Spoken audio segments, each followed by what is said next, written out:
Tonight, we will trace the history of Halloween. Halloween is not a single invention of one place or time, but a weaving together of traditions, Celtic, Roman, Christian, and modern, all overlapping like the layers of fallen leaves on the forest floor. As centuries pass, these layers press together, shaping what we now know. A night of costumes and lanterns, of children knocking on doors, of pumpkins glowing softly in the dark. Yet beneath these modern images lies a story far older, and tonight we will walk gently back through time to uncover it. If you feel like it, let us know what Halloween means to you in the comments, or tell us where in the world you're listening from. We'd love to know. Let us begin.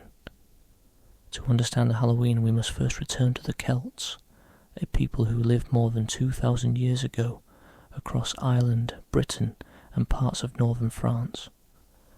For them the year was divided into light and dark, warmth and cold, growth and decline, and when October gave way to November, they marked a night called Samhain, a turning of the year as summer ended and winter began.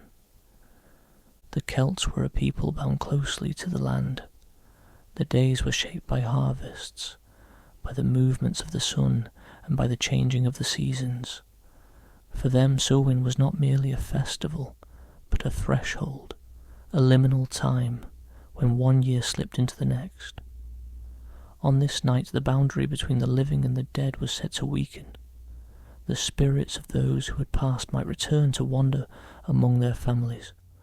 Some came as kindly ancestors, watching over their kin. Others were thought to be restless, troubled, or mischievous. To guard against these wandering spirits, fires were lit. Not small fires, but great blazes that roared on the hilltops, sending sparks into the cold night sky. These bonfires were both protective and sacred.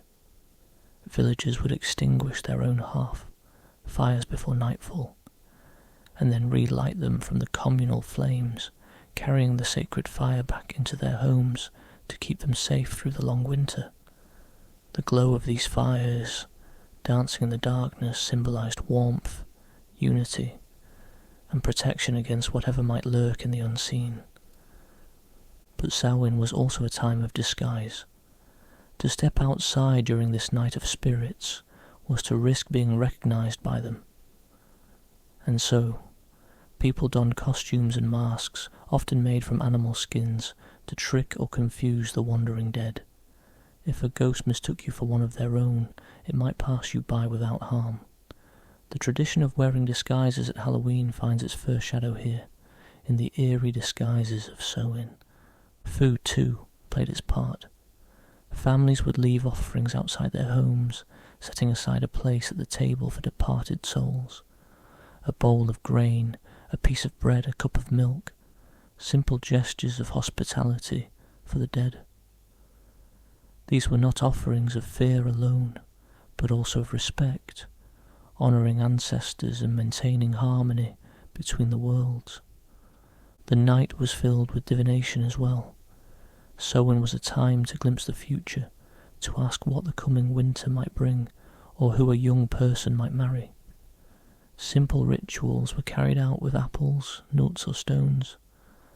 A girl might peel an apple and toss the peel over her shoulder, watching the shape it formed to see the first letter of a future lover's name. Others watched the way nuts cracked in the fire to predict fortune or misfortune in the year ahead. Gentle games, yes, but rooted in the belief that Samhain was a night when hidden truths could be revealed. And yet, for all its mystery, Samhain was not a time of terror. It was a time of balance, of honouring what was past and preparing for what was to come. The harvest was gathered, the fields were bare, and the people knew that winter's hardship lay ahead. Samhain allowed them to acknowledge death as part of the cycle of life, to face the cold months with rituals of protection and remembrance. If you close your eyes, you can almost picture it.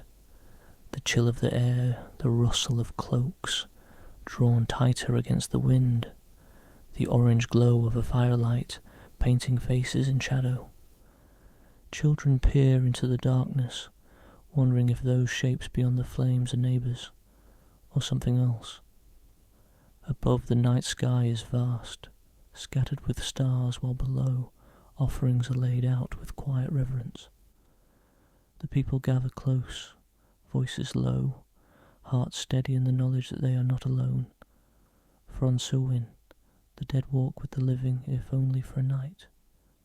This festival, rooted in ancient soil and starlight, would not remain untouched. Over time, new peoples and new beliefs would come, bringing their own traditions, and as cultures mingled, Samhain would change, yet never vanish. Its spirit, like the embers of a fire, would continue to glow beneath the centuries. The Romans would come, adding their festivals of the dead and of harvest. The Christians would follow, layering saints' days and prayers atop the old rites. And still, the essence of Samhain, the meeting of worlds at the turning of the year, would remain. So now, let us follow the story onward, as the Celts meet the Romans, and the fires of Samhain mingle with the festivals of empire. Centuries passed, and the Celtic lands, with their fires of Samhain, came under the shadow of Rome. The Romans, with their legions and their roads, brought not only soldiers and governors, but also their gods, their customs and their festivals. And as so often happens in history, when two cultures meet, their traditions intertwine. The Romans already kept their own days to honour the dead. One such observance was Feralia, held in late October. It was a quiet day, devoted to remembering ancestors, offering prayers and leaving tokens for those who had passed on. Families would visit graves, making simple offerings of food and drink to comfort the spirits of loved ones. The air of Feralia was not one of fear, but of solemnity and reflection, not unlike the Celtic practices of leaving food for wandering souls during Samhain. When Rome stretched into Celtic lands, these echoes of similarity made it easy for Feralia to blend with Samhain, each reinforcing the other. There was another Roman celebration, one of a very different tone, the festival of Pomona, the goddess of fruit and trees. Pomona's symbol was the apple, crisp and shining in autumn light. Her festival was a harvest celebration, a time of plenty before the leaner months of winter. When this tradition mingled with Samhain, the apple became part of the season's customs. In later centuries, apple rituals would remain, transformed into games such as bobbing for apples, or using the fruit for gentle fortune-telling. Even today, the apple still carries an aura of Halloween, a symbol reaching back through Roman hands to the orchards of long ago. The Romans also brought with them their sense of order, of ritualized feast and public gatherings. In Celtic lands, where Samhain fires already burned high on the hills, Roman influences began to soften and reshape the festival. Bonfires remained, disguises continued, but now the practices absorbed Roman touches, prayers, offerings, and fruits of the harvest. Two traditions, once separate, now sat side by side, and over time they fused into something new. Imagine the scene: a Celtic village at dusk, hilltop flames already leaping into the darkening sky.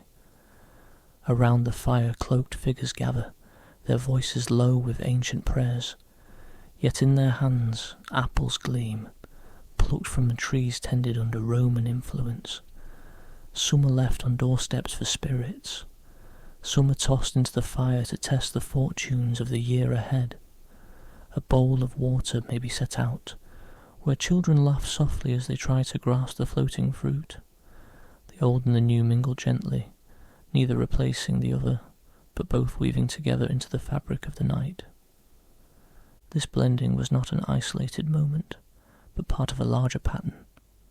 The Romans, wherever they went, were great adopters of local traditions.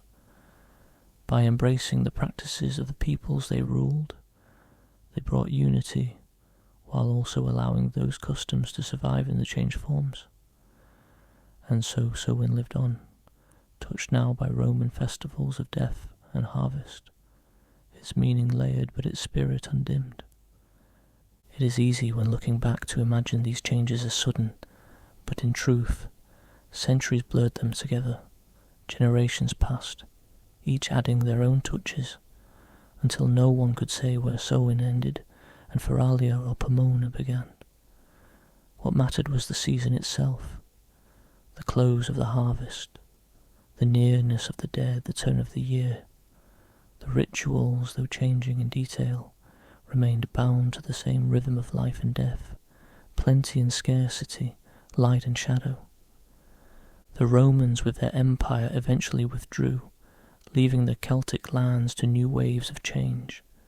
Yet the seed they planted, the mingling of their festivals with Samhain, endured. Long after their legions marched away, people still lit their fires, still left their offerings, still marked the night as one when the veil between worlds grew thin. The apples of Pomona and the solemn remembrance of Feralia had become part of the story. Close your eyes and picture it once more. The year is slipping into winter.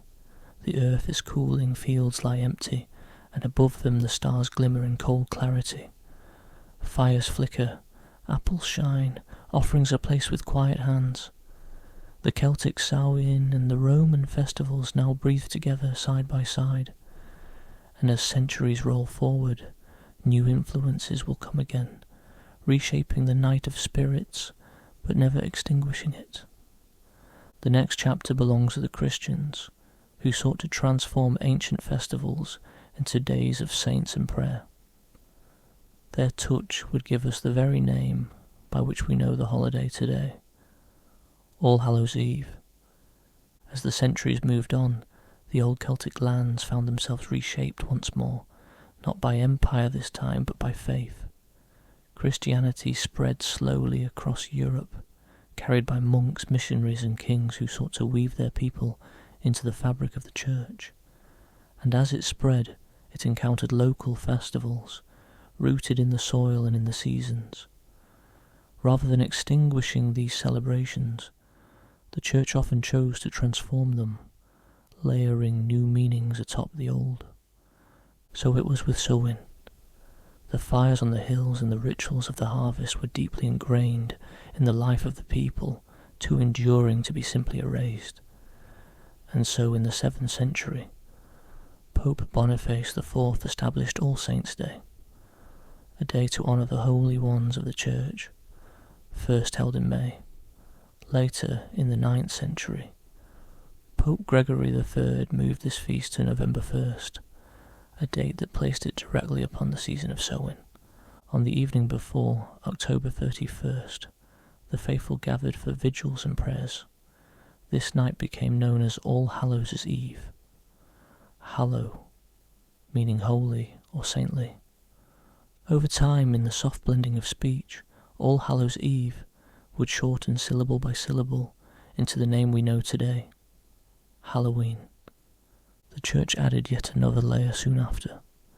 By the 11th century, November 2nd was marked as All Souls' Day, a time to pray for the departed, not just the saints, but all souls in need of remembrance. Together these 3 days formed what became known as Hallowtide, All Hallows' Eve, All Saints' Day and All Souls' Day. The season was one of prayer, of solemn processions, of bells tolling in the night for those who had gone before. Yet even as the church placed its stamp upon the calendar, the older customs persisted, weaving together with the new. People still lit fires, they still dressed in disguises, though now the intent was often framed as warding off demons or mischievous spirits. Offerings of food continued, reshaped into practices of giving and receiving, which in time would evolve into something we would recognise as trick-or-treating. A practice known as souling emerged. On All Souls' Day the poor would go from house to house, offering prayers for the dead in exchange for food or small cakes, known as soul cakes. Each cake eaten was believed to free a soul from purgatory. The sound of knocking on doors, the quiet recitation of prayers, the gift of bread or fruit. All of these would echo, centuries later, in the playful footsteps of children seeking sweets on Halloween night. In some regions, mumming and guising took hold. Groups dressed in costumes, often representing spirits, saints or allegories, would perform small plays or songs in exchange for food or drink. These processions, sometimes solemn, sometimes merry, brought whole communities together, filling the nights of Hallowtide with voices, lanterns and movement through the darkened streets. Imagine, if you will, a medieval village on All Hallows Eve. The year has turned cold, candles flicker in simple windows, and smoke curls gently from chimneys. The church bell tolls, slow and heavy, its sound rolling over the rooftops. At the door, children and beggars ask for soul cakes, their voices soft in the crisp night air. A family sets aside food, not just for the poor, but also for the wandering dead, whom they still half believe might be passing unseen in the lanes. Disguised figures cross the square, their shadows long under the moon, as prayers for the saints rise from within the stone church. It is a night of reverence, but also of mystery, where the sacred and the old superstitions lie side by side. What had begun as Samhain was now dressed in new garments, shaped by Christian theology, yet still carrying the heartbeat of the ancient festival. The veil between worlds was no longer described as thinning for wandering spirits, but prayers were offered for souls who might be nearer to heaven if remembered. Fires burned not only to ward off the unknown, but also to symbolize light conquering darkness, Christ overcoming death. The practices had shifted, but beneath them all, the rhythm of the season remained the same. A moment to pause, to look both backward and forward, to face the mystery of death, and to hold close the hope of renewal. Over time, All Hallows Eve would take on more colour, more play, and more local variety. In one place the emphasis fell on solemn vigils, in another it leaned into masks and mischief. But everywhere the season bore the mark of transition, a mingling of sacred and folk traditions. And so, Halloween, in name and in practice, was born.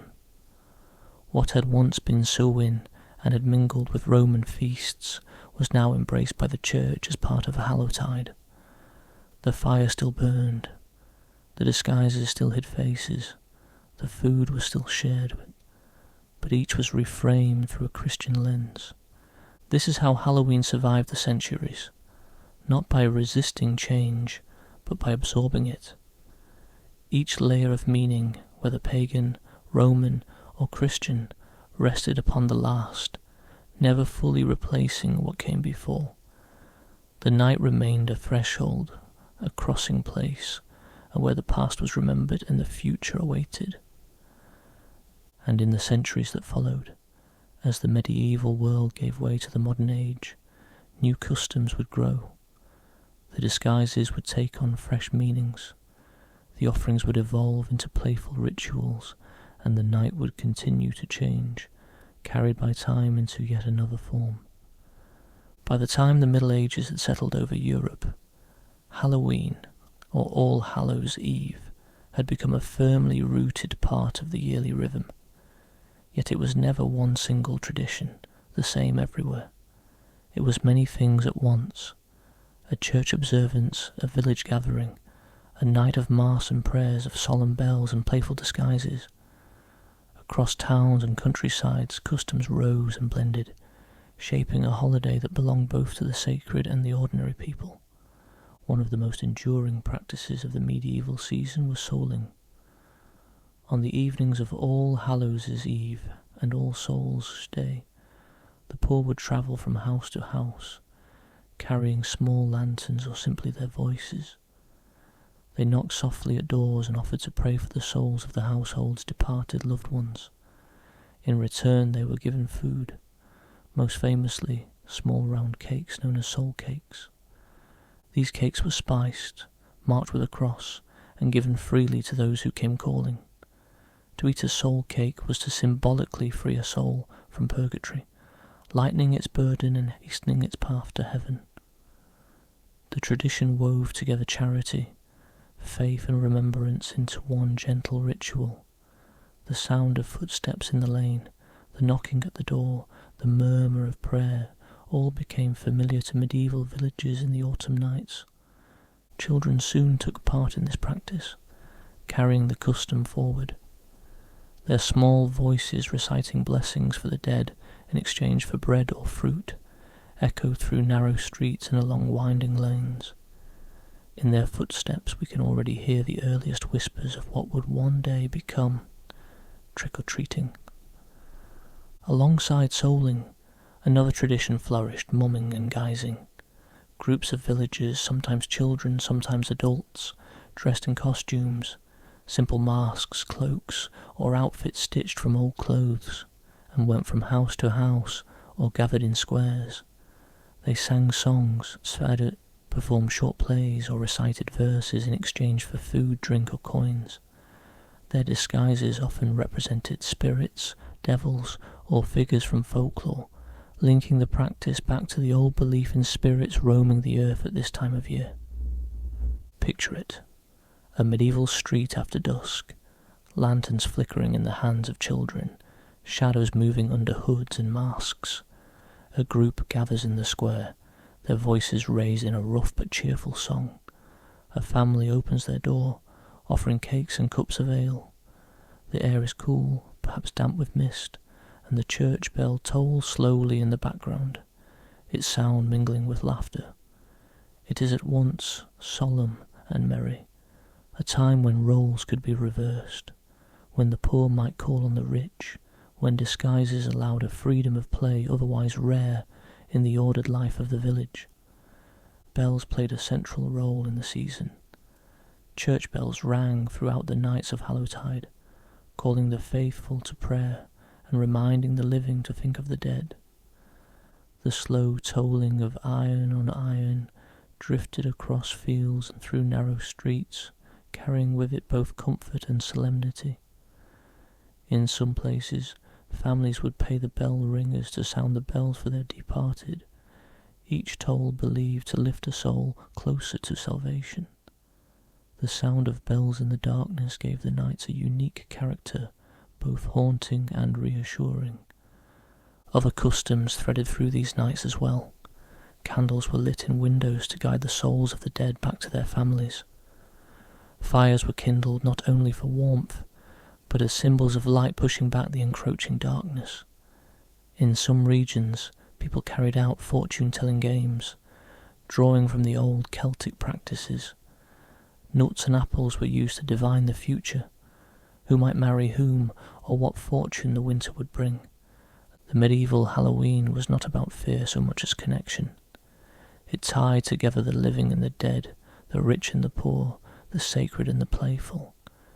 It was a season of balance, prayers whispered in church by candlelight, followed by songs and disguises in the village square. And through it all, the sense of the threshold remained. The year was turning, the harvest was done, and winter loomed. People knew that death was close in these months. Famine, cold, and illness always lay just ahead. To honour the dead, to pray for them, and to celebrate the community that still remained alive, these were ways of facing the season with courage and unity. So in the medieval world, Halloween stood as a night of mingling, between faith and folklore, between reverence and revelry. And from these customs, the shape of our modern Halloween grew ever clearer. The disguises, the door-to-door traditions, the games of apples and nuts, the sense that this night, above all others, belonged both to the living and to the departed. As the centuries passed, these practices would shift and spread. The disguises would become costumes. The soul cakes would give way to sweets, and the prayers would be replaced with playful rhymes. And when people began to carry these customs across oceans into the new world, Halloween would once again transform, this time into the holiday we recognise today. As Halloween threaded its way through the Middle Ages and into the early modern world, it gathered around itself a cloak of folklore, images and symbols that linger with us still. Some of these sprang from ancient roots, others from Christian teachings, and still others from the imagination of common folk as they tried to make sense of the night when boundaries blurred. Together, they wove a tapestry of meaning that gave Halloween its character of mystery and wonder. One of the most enduring figures was the witch. Long before Halloween became the holiday of costumes we know today, the image of the witch, cloaked, mysterious, working by the light of the moon, hovered over the season. In part, this was because of timing. The turn of the year was a moment for divination and fortune-telling, practices often associated with women skilled in herbs, charms, and the unseen. Their role in village life was both feared and respected. Over centuries, as church teachings painted witches in darker colours, they became associated with the devil, and so their presence on All Hallows' Eve grew stronger in the imagination. Yet even then, witches at Halloween were not always feared. Sometimes they were figures of playful disguise, costumes for guises, a character to laugh at rather than dread. Another companion of the night was the black cat. Cats, sleek and silent, moving like shadows, were often linked to witches as their familiars. Their glowing eyes in the dark seemed almost otherworldly, and their independence set them apart from other animals. In folklore, to meet a black cat could be a sign of bad luck, unless in some regions it was a sign of protection. On Halloween nights, when disguises were worn and spirits imagined close, cats slipping between shadows only deepened the sense of enchantment. The colour and glow of fire remained central to the season. From the Samhain bonfires to the half flames relit from sacred blazes, fire symbolised more than warmth. It was a ward against darkness, a beacon for spirits, a reminder of life in the season of death. Even as Christianity reshaped meanings, the image of flames burning through the long night endured. Later, when lanterns were carved from turnips or other root vegetables, a small flame inside continued that tradition on a household scale. The fire carried forward, glowing softly at every doorstep. These carved lanterns, ancestors of today's jack-o'-lanterns, held stories of their own. Folklore spoke of spirits trapped between worlds, like the tale of Stingy Jack, an Irish figure who tricked both the devil and death, condemned to wander the earth with only a hollowed-out turnip and a glowing ember for light. Such stories gave form to the flickering faces of lanterns, their carved expressions both playful and eerie, both welcome and warning to spirits on the move. Even the wind and weather carried a folkloric weight. The autumn gales were said to carry voices of the dead, whispers in the night. A sudden rustle in the leaves might be taken as a sign, a fleeting message from one who had passed on. The thin mist, curling over fields and streets, seemed to blur the world into something less certain, less fixed. Nature itself became part of the folklore of Halloween, reminding people that the season of growth was ending and that the world was entering its time of sleep.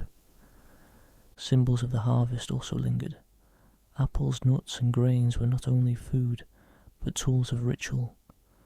Bobbing for apples, cracking nuts in the fire, scattering grain for birds, these were playful games, yes, but also gentle ways of asking what the future might hold.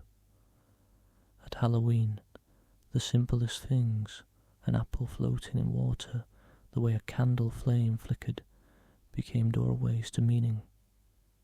Together these elements, witches, cats, fire, lanterns, apples, gave Halloween its distinctive palette of images. They were not always sinister, not always dark. More often they were reminders of mystery, of the unseen forces that people sensed in their world. The witch might be a healer, the cat a guardian, the lantern a guide, the apple a mirror of fate. Halloween gathered them close, and each generation added its own shading to their meaning. Picture the scene: a village lane, late at night. The bonfire on the hill has burned low, but lanterns still glow faintly at doorsteps. A black cat slips silently across the path, pausing for a moment to watch with glowing eyes before vanishing again into the dark. Children laugh softly as they try to bite apples bobbing in a wooden tub, their reflections rippling in the water. In a corner, an elder stirs the fire, tossing in nuts to read their popping and cracking. A cloaked figure walks past, mask concealing their face, and behind them the bell of the church tower rings slow and steady. The night is alive with signs and symbols, each layered with story, each speaking of life, death, and the thin veil between them. These folklore elements enriched Halloween, keeping it alive in both fear and fun, reverence and play. They ensured that the night would never be only one thing. It was not simply a vigil for the dead, nor only a harvest festival, nor only a chance for games. It was all of these at once, wrapped in story and symbol, carried forward year by year. And so when the people of Ireland and Scotland later journeyed across the sea to America, these images travelled with them, the lanterns, the apples, the disguises, the cats and witches. In the new world, Halloween would transform again, but always with these old companions close at hand. As centuries passed, Halloween continued to change, shaped by each culture that held it.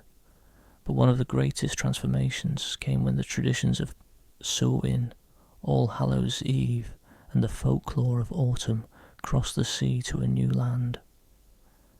In the 17th, 18th and 19th centuries, waves of people left their homelands in Ireland and Scotland, carrying with them the customs of Halloween.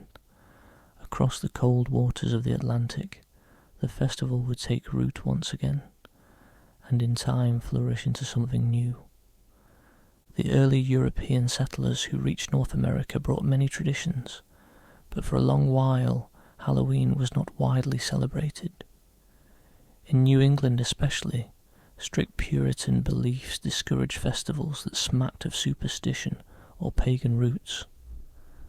But in other colonies, particularly those with Irish, Scottish and Catholic communities, the season's customs endured.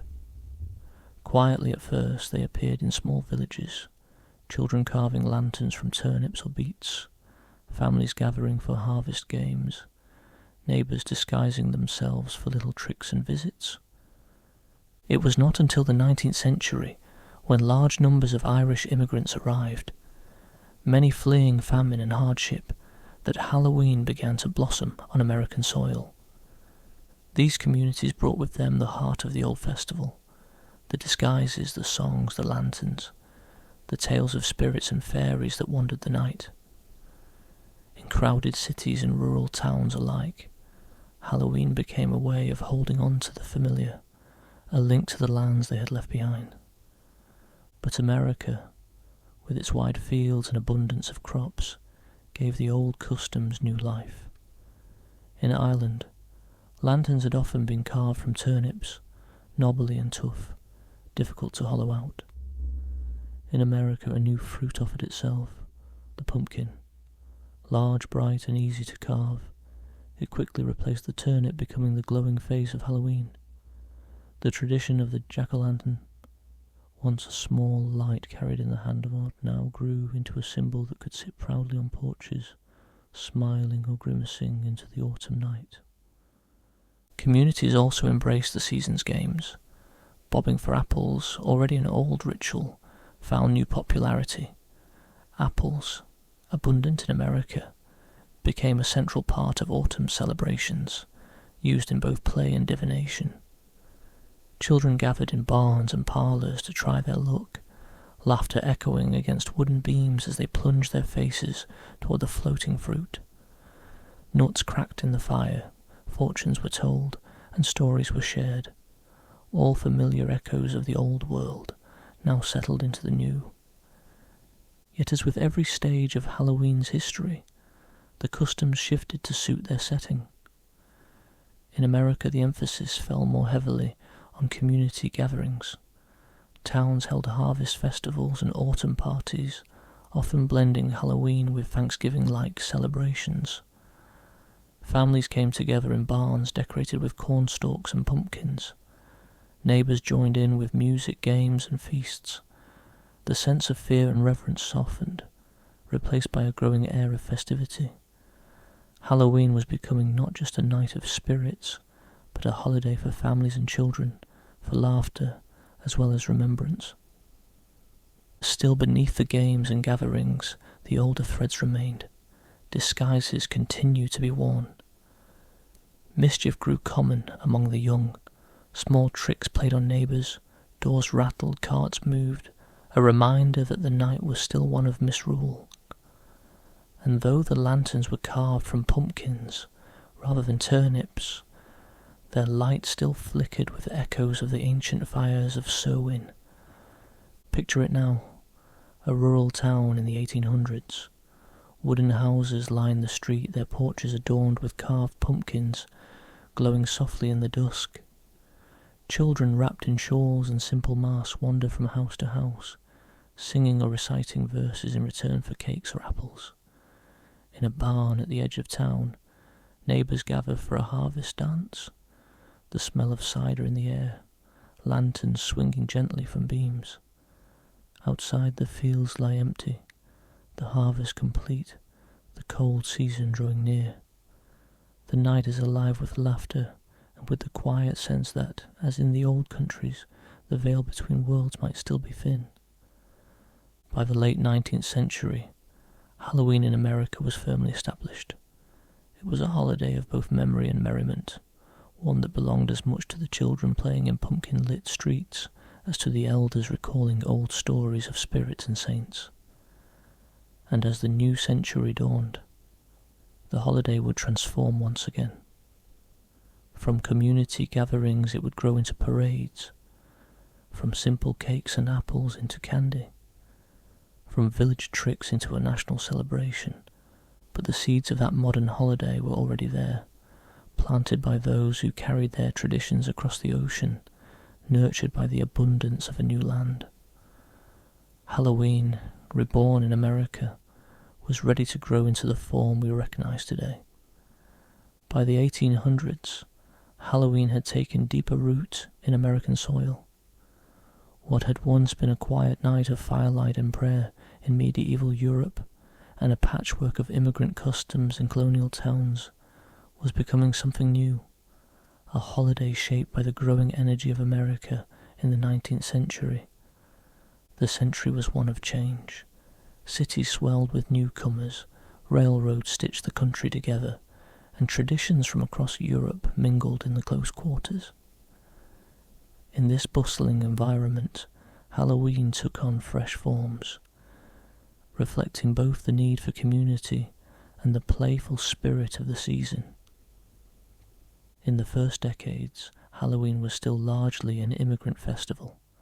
Irish and Scottish families kept their customs alive, carving lanterns from the pumpkins, holding autumn parties, and telling ghostly tales by firelight.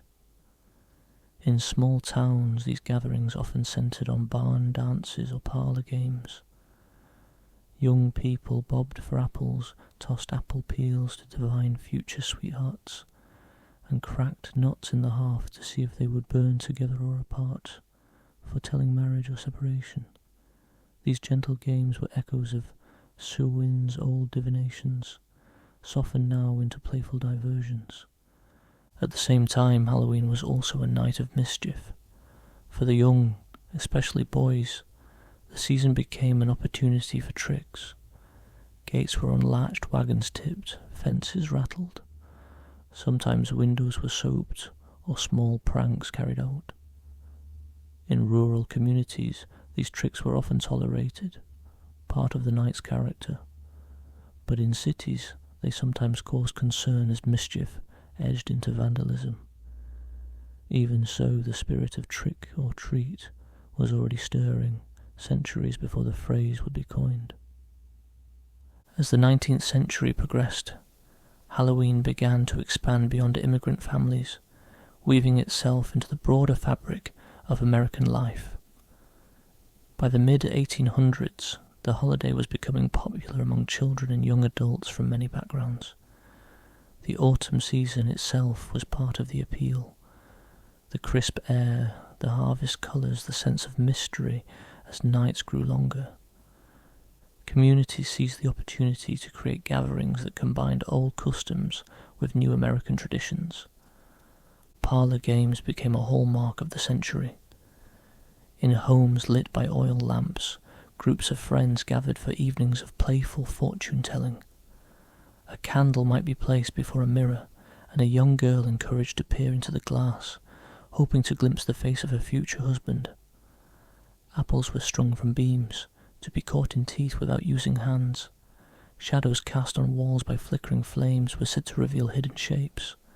These were games of imagination, gently spooky, but more often accompanied by laughter than fear. Halloween also began to take on a social role. Communities organised dances, autumn festivals and costume parties. The costumes were often simple, mask cloaks or sheet-like disguises, but they carried the same sense of stepping into another world, of blurring identities for a night. The balance of mischief, play and fellowship made the holiday attractive to both children and adults. Literature and newspapers of the period helped to spread Halloween's popularity. Magazines printed descriptions of games, stories and ways to decorate parlours for the season. Writers drew upon old Celtic and European traditions, romanticising them for American readers. In these printed pages, Halloween gained a new sheen, presented as both mysterious and fashionable. By the late 1800s, the holiday was becoming widely recognised across the United States. Parades began to appear in towns, with lanterns carried in processions, costumes displayed and music played. Communities used the season as a chance to gather, to celebrate the harvest and to share in the spirit of the night. Though still touched by superstition and folklore, Halloween was shifting more firmly into a space of festivity rather than solemnity. Imagine such an evening, a small town in the 1890s, the streets are lined with jack-o'-lanterns, their carved faces glowing in the crisp air. Children skip along in makeshift costumes, while neighbours nod and greet one another warmly. In a large barn, families gather for music and dancing, straw crunching underfoot, the air filled with laughter and the sweet scent of cider. In a corner, a circle of children giggles as they try to bite apples hanging from strings, while older folk sit nearby, telling stories of ghosts and fairies from the old country. Outside the night is clear, the stars sharp against the sky, and the pumpkins grin their soft flickering smiles. By the end of the 19th century, Halloween had become a fixture in American life. It was still a time of disguises, of light mischief, of lanterns glowing against the darkness. But it was also a holiday of community and celebration, one that was making the leap from immigrant tradition to national custom. The stage was set for the 20th century, when Halloween would be shaped into the great celebration of costumes, candy, and neighbourhood traditions that the world recognises today. As the 20th century opened, Halloween was poised to become something far greater than a collection of autumn customs. Across America, the small rituals of lanterns and apples, disguises and games began to gather into a celebration that was both playful and widespread. What had been the heritage of immigrants and the gatherings of small communities was about to take on the form of a national holiday, rich with tradition, shaped by industry and amplified by culture. At the start of the century, Halloween was still a night known for mischief.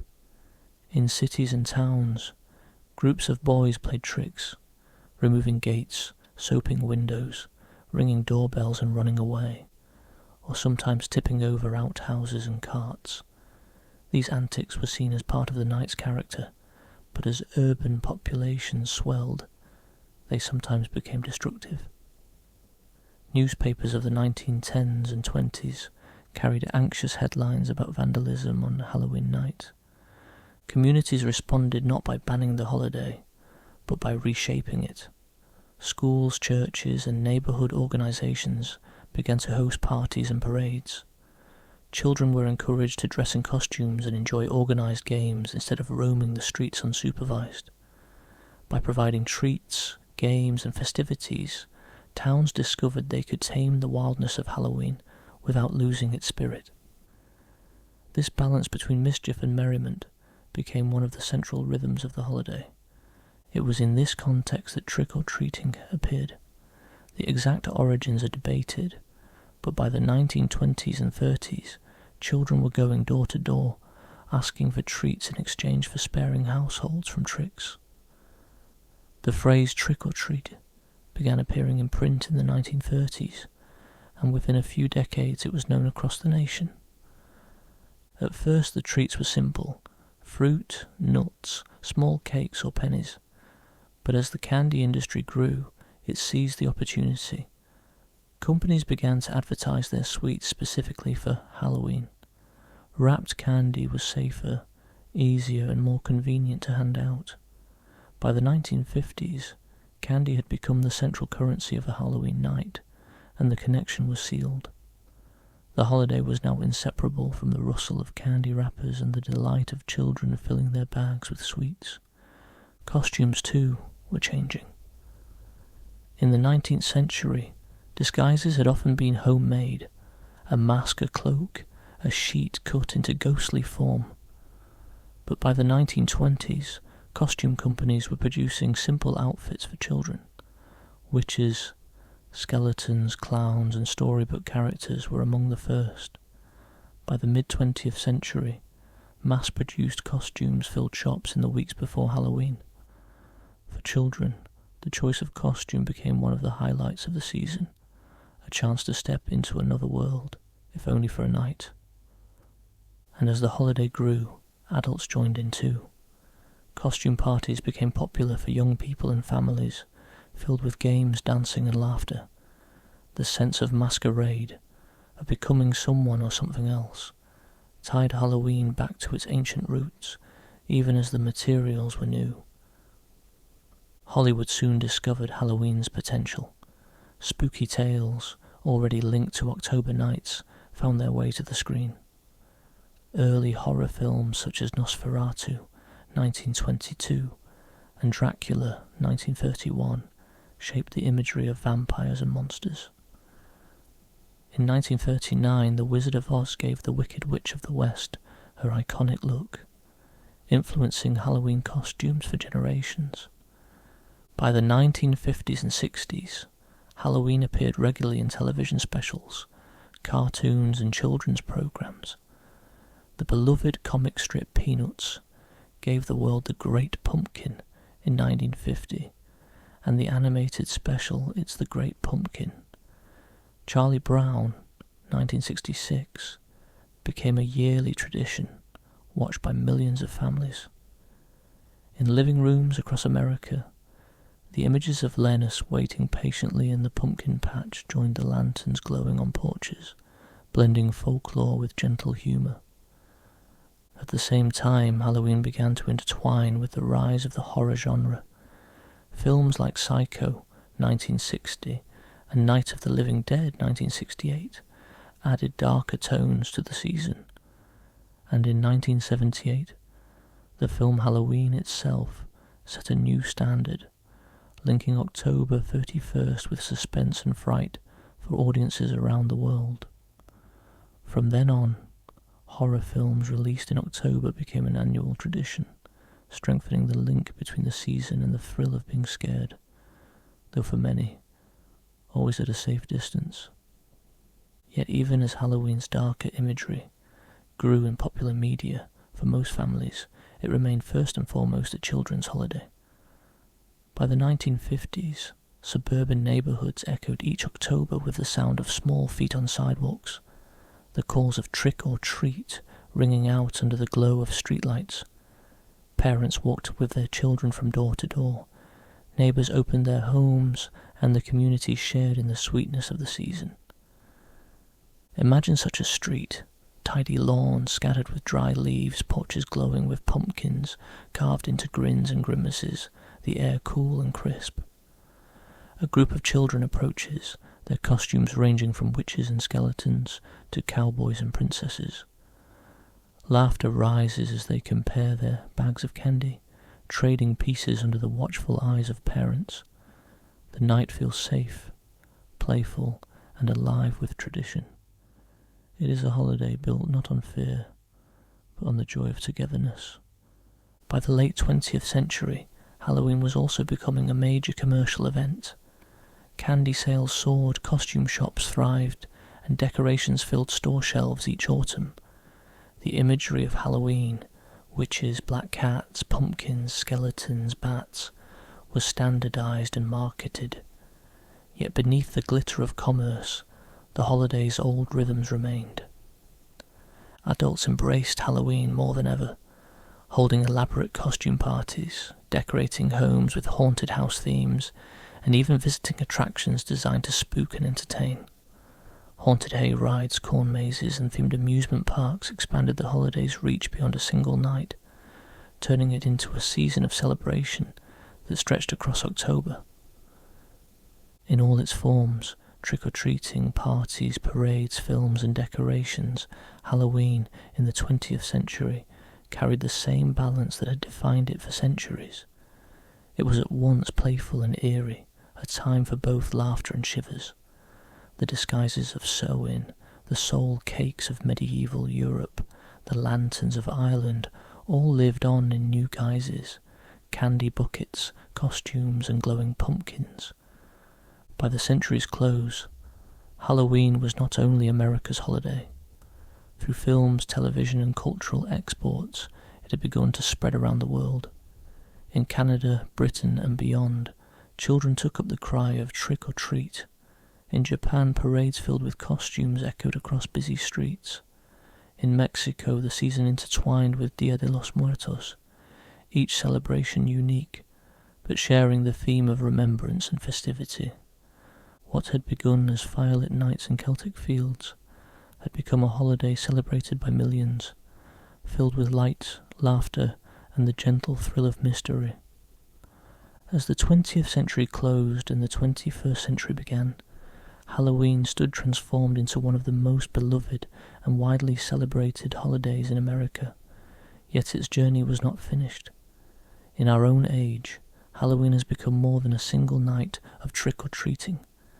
It is now a season of celebration, a time when whole communities and even whole countries embrace the playful mystery of October. Today, Halloween is rarely confined to October 31st alone. By late September, shop windows and store aisles are filled with pumpkins, candy, and decorations. Orange and black colours spread across shelves. Costumes hang ready to be chosen, and bags of sweets pile high in anticipation of eager hands. Entire neighbourhoods transform their homes with cobwebs, lights, and grinning jack-o'-lanterns weeks before the holiday itself. It is as though Halloween has stretched itself across the whole of October, a season of anticipation, echoing the ancient harvest festivals that once lasted for days or even weeks. In many places, decorations have grown elaborate, rivaling even Christmas displays. Front yards sprout graveyards, complete with skeletons rising from the earth. Giant inflatable ghosts and spiders loom over suburban lawns. Windows glow with orange lights, and eerie sounds echo from porches as visitors approach. For some families, decorating is a yearly tradition, a way of joining in the community spirit, of creating joy and wonder for children passing by. These displays carry forward the old symbols of firelight and disguise, now recast in playful modern forms. The glowing jack-o'-lantern still recalls the sacred fires of Samhain, and the mass of skeletons and witches still echo the disguises of geysers in medieval villages. At the heart of modern Halloween remains the tradition of trick-or-treating. Each year, millions of children across North America and beyond dress in costumes and set out at dusk, moving from house to house, their voices bright with a familiar call. Costumes have expanded far beyond witches and ghosts, now including superheroes, film characters, and figures of every kind. yet the ritual remains the same. A gentle exchange between neighbours, a gift of sweetness in return for a smile or a rhyme. For many children, the night becomes a memory they carry forever. The feel of a mask against the skin, the weight of a candy-filled bag, the crunch of leaves beneath their feet, and the laughter of friends as they move together under the cool October sky. While children roam the streets, adults have claimed Halloween as well. Costume parties, haunted house attractions, and the themed events fill the calendar through October. Bars and clubs host masquerades, theatres show horror films, and amusement parks transform into haunted landscapes. In some cities, enormous parades bring thousands of costumed participants into the streets, filling the night with music, laughter, and spectacle. For adults, Halloween offers the same playful freedom that has always defined the holiday, a chance to become someone else, to set aside daily routines and step into disguise, if only for a night. In modern culture, Halloween has also become tied to the world of entertainment. Each October, television channels air marathons of horror films, from classic monsters to modern thrillers. Streaming services release new shows and specials to coincide with the season. Haunted house attractions spring up across towns, drawing crowds eager for a controlled shiver of fear. Yet even here, the balance remains. For every haunted house filled with screams, there is a family porch glowing with friendly pumpkins, or a children's party filled with gentle games and laughter. Halloween continues to be both eerie and comforting, both thrilling and playful. Of course, Halloween today is also deeply commercial. Billions are spent each year on candy, costumes, and decorations. For some, this commercial side feels far from the old rituals of fire and prayer. Yet even here, one can trace the continuity. The soul cakes of medieval Europe have become wrap sweets. The disguises of Samhain have become store-bought costumes. The lanterns carved from turnips have become glowing pumpkins in every window. Commerce has amplified Halloween, but it has not erased its roots. At its heart, modern Halloween still holds the same themes it has always carried.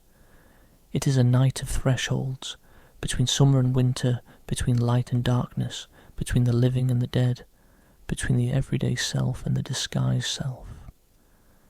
It is a night of community, of neighbours opening their doors, of families gathering, of children and adults alike stepping into a shared celebration. Picture the present day, a street on October 31st. Porch lights glow warmly, carved pumpkins grin at passers-by, and strings of orange lights sway gently in the breeze. Children run from house to house, their costumes bright and varied, their voices rising in laughter. Parents walk alongside, smiling as they watch. Farther away, a group of adults heads to a party, their costumes creative and colourful.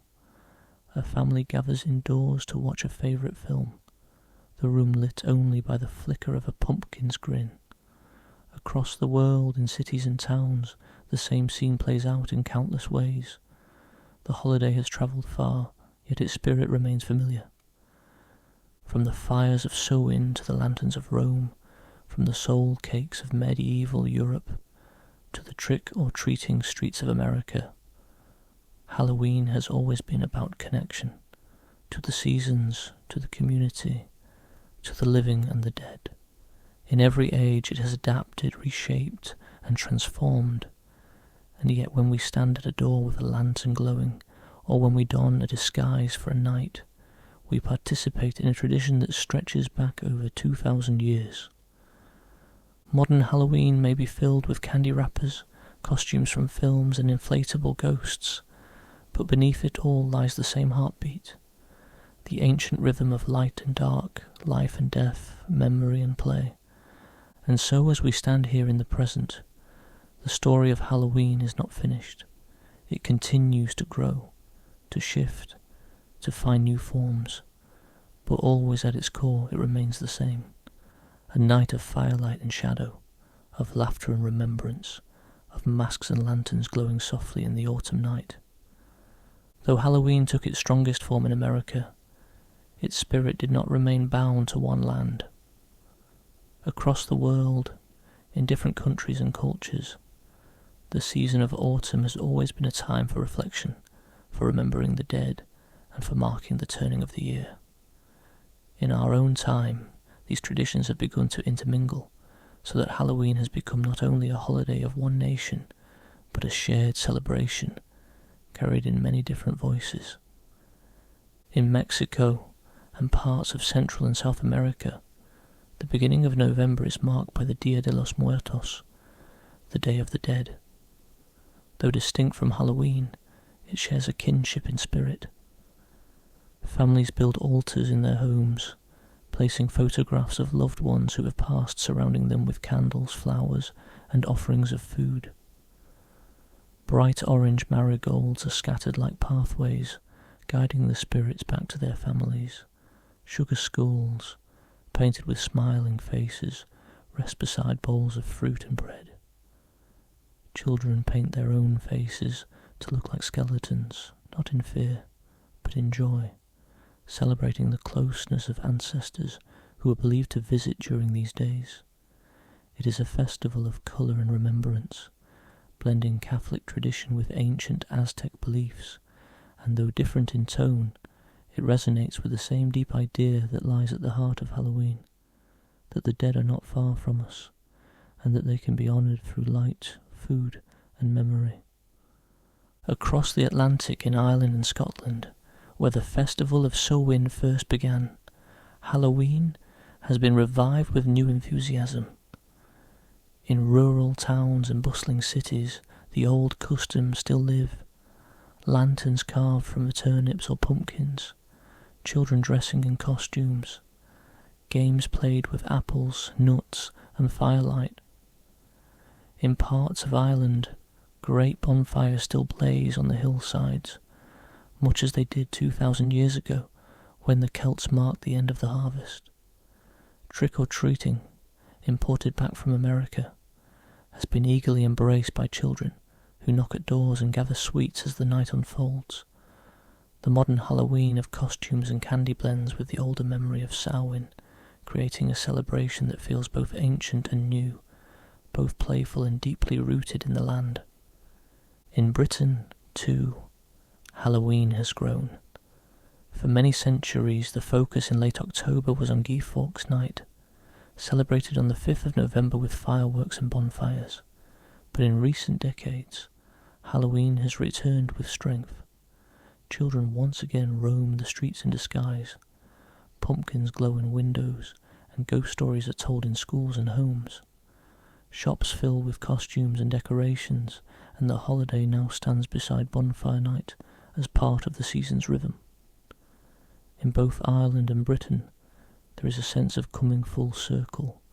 The holiday that began in these islands, carried across the sea, reshaped in America, has returned, transformed, yet still recognisable.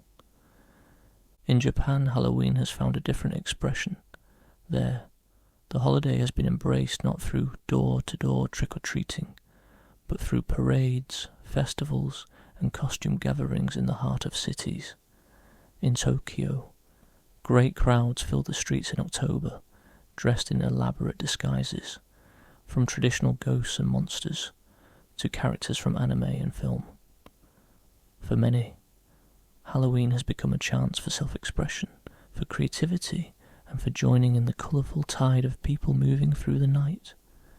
Though it may not carry the same echoes of Samhain or All Souls' Day, it carries the same delight in masks, in stepping beyond oneself, in turning the world briefly into a stage of play and imagination.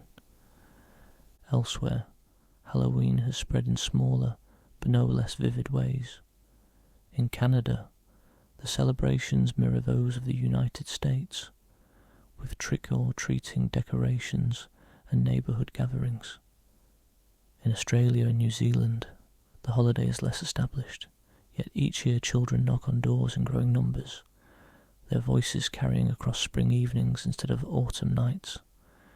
In parts of continental Europe too, Halloween is now celebrated, sometimes blended with local traditions of honouring the dead, sometimes embraced as a joyful import from abroad.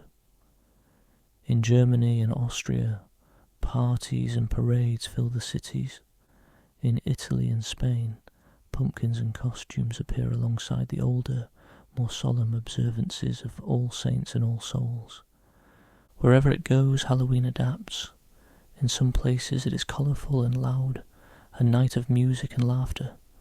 In others it remains gentle and quiet, a time for remembering and honouring. Yet in all its forms, it speaks to something universal, that human need to mark the shift of the seasons, to gather together against the lengthening nights, to remember those who have gone before, and to dress ourselves in the playful disguises that remind us life is not only solemn, but also light. If you close your eyes, you can picture the world on this night. In Mexico, marigolds glow like fire across altars, candles flicker beside smiling skulls, and families gather in warmth and memory. In Ireland, the bonfires blaze, sparks rising into the dark sky as they did centuries ago, children's laughter mingling with the crackle of flames. In Tokyo, the streets shimmer with colour and music, costumes bright and elaborate, the city itself transformed into a stage. In America and Canada, porches glow with pumpkins, streets fill with children in masks, and the night rings with the familiar call of trick or treat. Each scene is different, yet all are bound together by the same thread of celebration, remembrance and imagination.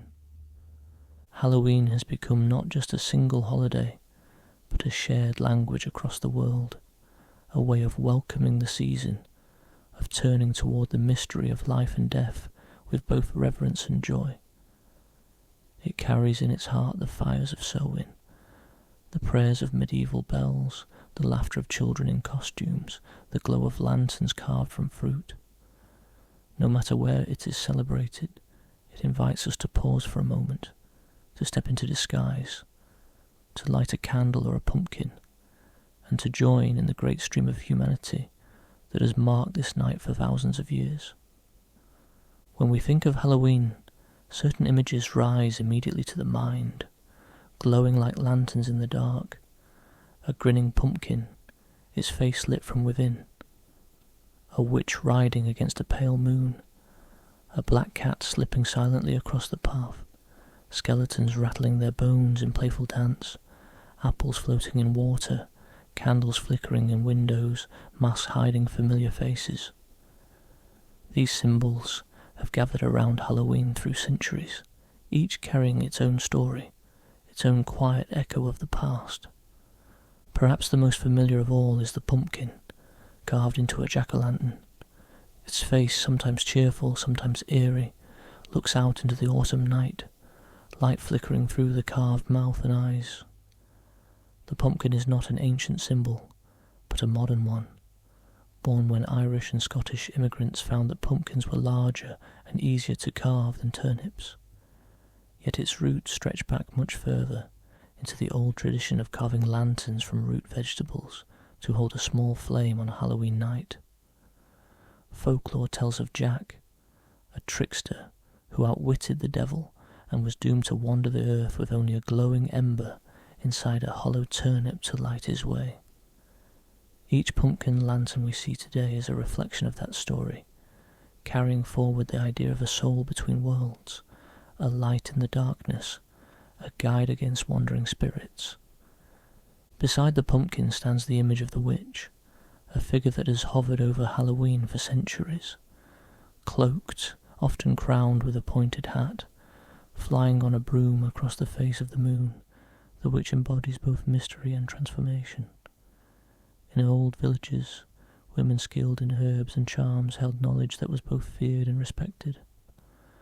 Over time, church teachings painted witches in darker shades, linking them with devils and night. Yet on Halloween, the witch is as much a figure of play as of fear, a costume a mask, a reminder of the ancient ties between women, magic, and the cycles of the seasons. Her cauldron bubbles not only with potions, but with echoes of harvest soups and fireside stews. Her broom sweeps not only the hearth, but the threshold between one world and the next. The black cat slips silently through the imagery of Halloween, a creature of shadow and glowing eyes, linked with witches as companions, called familiars in folklore. Cats were believed to hold a foot in both worlds, one paw in the realm of the living, one paw in the unseen. To meet a black cat on a moonlit night could be a sign of misfortune, or in some places of blessing. Their sleek forms and watchful eyes seem to belong to the night itself, and so they have remained close to Halloween, their presence a symbol of both mystery and protection. The image of the skeleton carries us deeper into the meaning of Halloween. Bare bones, stark against the dark, might seem frightening at first glance, yet they remind us of something universal, the shared nature of mortality. In medieval times, images of skeletons danced in art and festivals, part of what was called the Dance of Death, reminding all people, rich and poor, that life was fleeting and death inevitable. At Halloween, skeletons appear not only in solemnity, but also in play, rattling in costumes, grinning from decorations, dancing across parades. They are reminders of mortality softened by laughter, a way of facing death not with dread, but with acceptance, even with joy. Apples, too, have long been part of the season. In Celtic and Roman times, apples were symbols of love, fertility, and fate. In the festival of Pomona, the Roman goddess of fruit, apples were offered and celebrated. In later centuries, apple games filled Halloween nights. Bobbing for apples became a favourite pastime, with children leaning over tubs of water, faces glowing with laughter as they tried to catch the floating fruit. Apple peel was tossed over shoulders, its shape believed to reveal the first letter of a future love's name. Apples roasted in the fire were used for divination, their cracks and bursts said to foretell fortune or misfortune. Even today, the apple remains a gentle, homely symbol of Halloween, carrying in its roundness the promise of sweetness and mystery. The mask, perhaps more than any other object, embodies the spirit of Halloween. From the animal disguises of Samhain to the guises of medieval villages, to the store-bought costumes of today, masks have always been about transformation. To wear a mask is to blur the line between self and other, to step for a moment into a role that is not your own. Masks hide the familiar and reveal the unknown, offering safety, freedom and play. On the Halloween night, they remind us that identity itself can shift, that life is a masquerade, and that behind every face lies the mystery of what we are and what we may become. Even the colours of Halloween, orange and black, carry meaning. Orange, the colour of pumpkins and autumn leaves, speaks of warmth, harvest and firelight. Black, the colour of night and mystery, whispers of shadows, endings and the unseen. Together they balance one another, light and dark, side by side, just as Halloween itself balances joy and remembrance, play and solemnity. Candles and lanterns glowing softly in the night continue the ancient tradition of fire as both protection and guide. In medieval villages, candles burned in windows to light the way for souls of the dead. Today jack-o'-lanterns glow on porches, guiding trick-or-treaters, welcoming neighbours and carrying forward that same old idea, that light is a comfort in the dark, and that the night is not to be feared when it is shared in warmth. Picture all these symbols together. A porch on Halloween night. A pumpkin smiles with candlelight. A black cat sits silently on the step, its eyes bright and watchful. A child in a witch's hat holds out a bag of sweets, laughter in their voice. A paper skeleton swings gently from a doorway, bones rattling softly in the breeze. Apples rest in a bowl nearby, their red skins gleaming in the glow. And above it all, mass hide familiar faces, turning neighbours into ghosts, goblins or heroes for a night. Each object carries its own story, its own thread of history. Yet together they weave a single tapestry, the imagery of Halloween, rich with memory, rooted in centuries of ritual and play. These customs and symbols are more than decorations. They are the echoes of thousands of years, carried in simple forms into the present day. To carve a pumpkin is to recall the flickering turnip lanterns of Ireland. To wear a mask is to echo the disguises of Samhain. To hand out sweets is to continue the giving of soul cakes. To light a candle is to keep the ancient fire alive. And so when we see these symbols glowing in the autumn night, we are not only enjoying the season, we are taking part in a long, unbroken chain of human imagination, one that stretches back through the harvest fields, through Roman orchards, through medieval villages, all the way to the firelit hills of the Celts. Stories have always clung to Halloween, like mist around a lantern. From the earliest fireside tales to the glowing screens of cinema, the season has been a natural home for the imagination. When nights grow long and shadows gather, the human heart turns to stories, of ghosts, of mysteries, of things that stir gently on the edge of sight. In the days of old Europe, ghost stories were often told on autumn nights. Families gathered close by the hearth, the flames crackling softly, as elders spoke of wandering spirits, of haunted lanes, of figures glimpsed in the dark. These tales were not only for fright, but also for comfort. They reminded listeners that death was close, yes, but also that the living were bound together in warmth and community. Halloween, with its ties to the departed, was the natural time for such stories. As literature flourished, so too did these tales.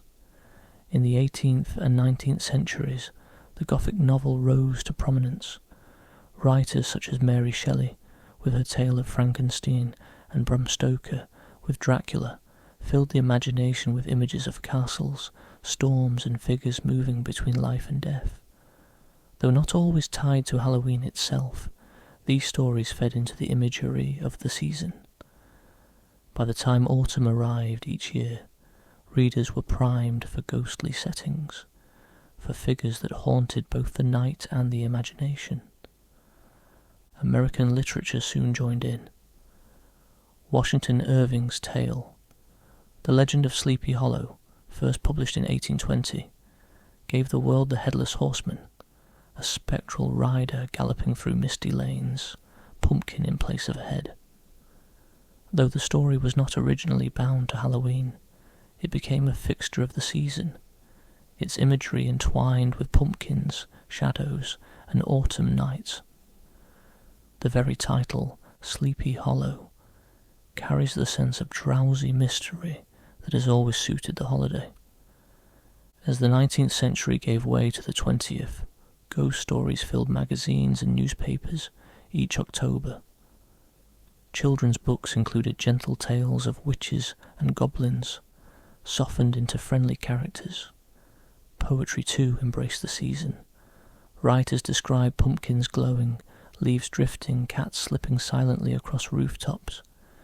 Halloween became a canvas for the imagination, each writer adding a new shade of colour. Then came film, and with it a new home for Halloween. Early cinema brought monsters to life on the screen. Nosferatu, with its shadowed vampire, Dracula and Frankenstein, etched forever into the imagery of the holiday. These figures joined witches and skeletons as part of Halloween's cast, becoming costumes and decorations, celebrated as much as feared. By mid-century, Halloween was firmly tied to popular culture. Cartoons and television specials filled October nights. Children sat cross-legged on living room floors, watching characters dress in costumes, carve pumpkins, and wander into gentle misadventures. One of the most beloved of these was Charles Schulz's It's the Great Pumpkin, Charlie Brown, first aired in 1966. Each year, Linus waited faithfully in the pumpkin patch, believing in a figure who never came, while his friends played and laughed around him. The story was gentle, wistful, and filled with the imagery of Halloween, pumpkins glowing, costumes rustling, autumn nights soft with expectation. For many families it became a tradition as familiar as carving a jack-o'-lantern. At the same time, the horror genre claimed Halloween as its own. Alfred Hitchcock's Psycho, George Romero's Night of the Living Dead, and countless other films built a bridge between October and fear. Then, in 1978, came John Carpenter's Halloween, a film that tied the date itself to suspense and terror in the public imagination. From that moment on, October 31st became the stage not only for children in costumes but also for stories of masked figures, haunted houses and shivers down the spine. Yet even as horror films grew darker, Halloween itself remained balanced. For every haunted house, attraction filled with screams, there were still porches glowing warmly, parties filled with laughter, and gentle stories told by candlelight. The season has always carried both threads, the thrill of a fright and the comfort of play. In books and media, witches became playful figures in pointed hats, pumpkins smiled as often as they scowled, and skeletons danced in cartoons as much as they rattled in graves. Children's literature softened the imagery, turning goblins into friendly characters, ghosts into gentle companions, and black cats into purring pets. Through words and pictures, Halloween was reshaped again and again, showing how imagination can turn shadow into comfort and fear into fun. Today the stories of Halloween are everywhere, bookshelves filled with tales of haunted houses and enchanted nights. Television series devote episodes to costumes and pumpkins. Films released each October continue the tradition of fright and wonder. Streaming services now deliver a whole library of autumn tales, from the gentle to the terrifying. The holiday, once passed from voice to voice around a fire, now spreads through countless screens and pages. But still, at its heart, Halloween remains the same, a time when stories rise naturally from the season. The rustling leaves, the cool air, the flicker of lantern light, all seem to invite tales of spirits, of wanderers, of mysteries glimpsed just at the edge of vision. To hear a ghost story on Halloween night is to join a tradition as old as Samhain, as enduring as the fire that once burned on the hills.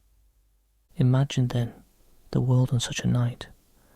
Children, their bags of candy full, return home to sit by the fire. Parents read them a gentle story of witches and pumpkins before bed. In another house, friends gather to watch a film, laughter and shivers mixing as the story unfolds.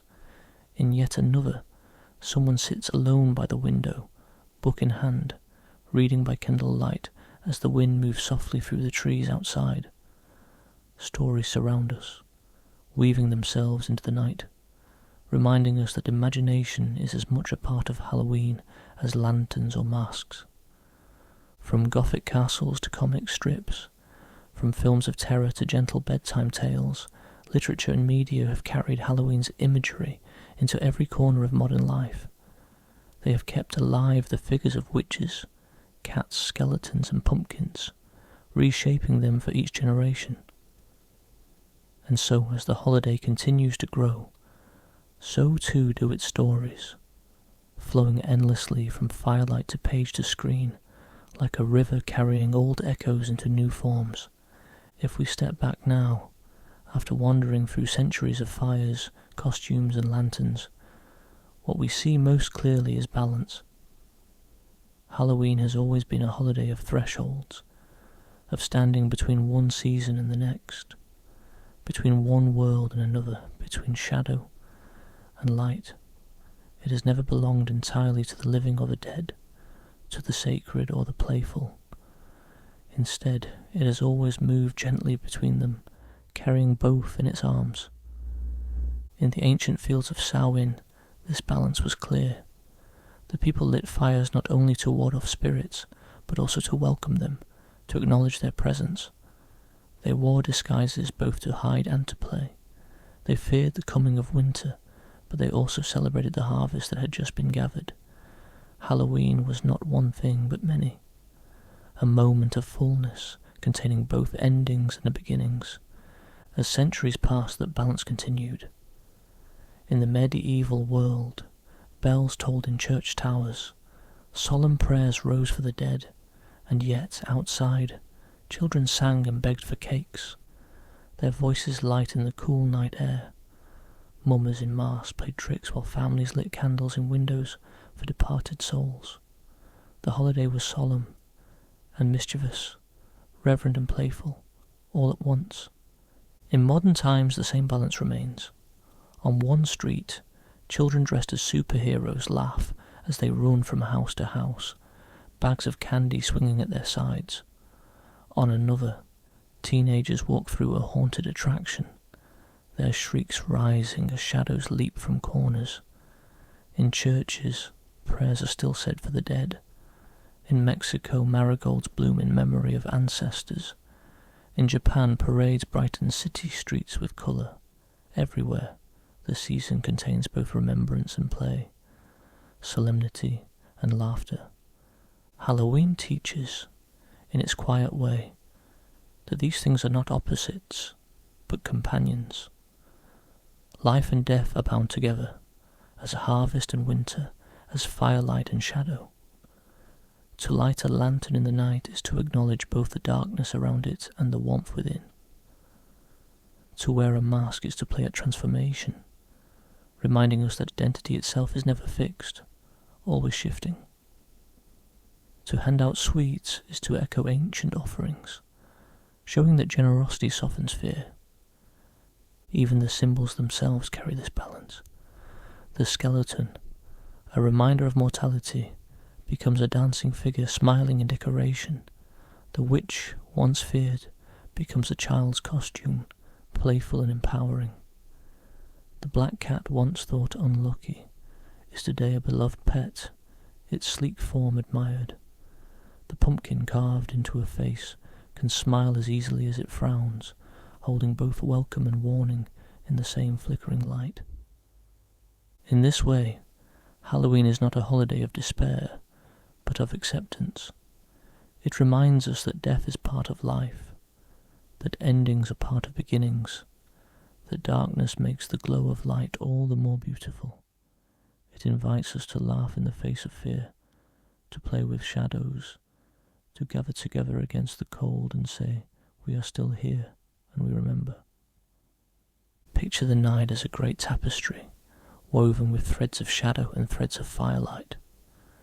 Some threads are dark, the skeleton, the ghost, the fading of the year. Some are bright, the pumpkin, the laughter of children, the warmth of shared food. Together they create something richer than either alone. That tapestry is Halloween, a fabric of memory and imagination, binding together centuries of human experience. It is no wonder then that Halloween continues to grow, to find new forms in new lands. Its essence is simple and universal. To face the coming of winter, to honour the past, to play in disguise, to share light in the dark. These are needs that belong to all people in every time and place. Whether marked by marigolds, by pumpkins, by masks, or by prayers, the heart of Halloween remains the same. And so when we see a lantern glowing on a porch, or hear children calling in the night, or read a ghost story by candlelight, we are participating in something much older than we realise. We are keeping alive a tradition of balance, of connection, of humanity's timeless way of greeting the dark with both reverence and joy. Let the thought soothe you, that you are part of this long line, stretching back through centuries, connected by firelight and shadow to countless others who have marked this night before. As you drift into rest, you may picture yourself standing at the threshold, the air cool, the stars above, the lantern warm in your hand. The night is not empty, but full of memory, full of laughter, full of quiet voices from long ago, and full of the promise that light and dark, life and death, always walk together.